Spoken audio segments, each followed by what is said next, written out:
Leo was buzzing with excitement. Today was the day.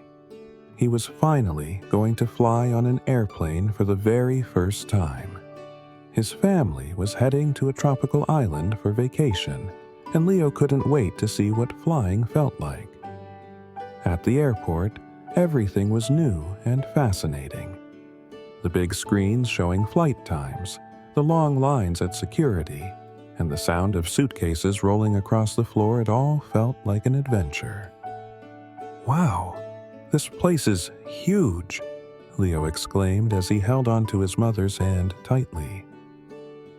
After checking in their bags, they made their way to security.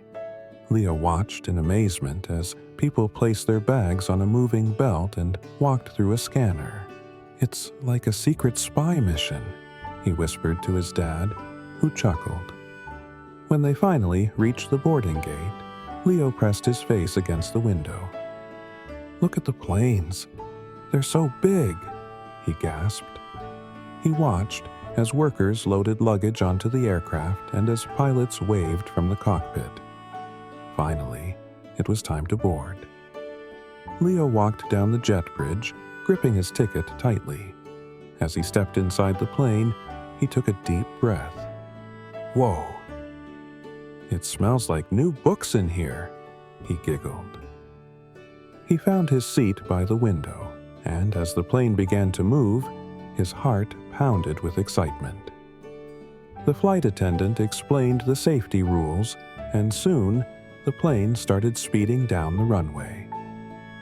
"Here we go!" Leo shouted. As the plane lifted off the ground, his stomach fluttered.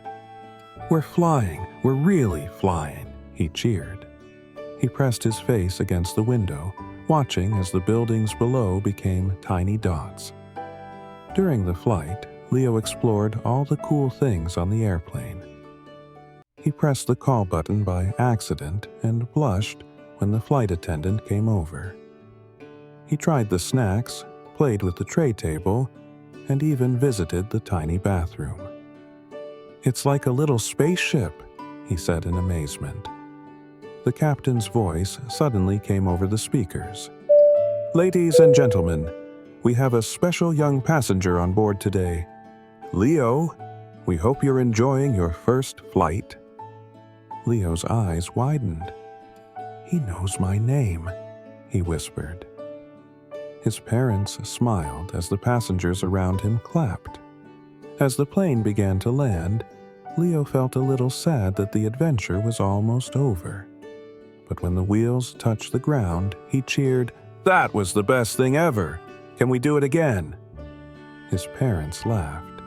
"Maybe on the way back," Leo beamed. He couldn't wait for his next flying adventure.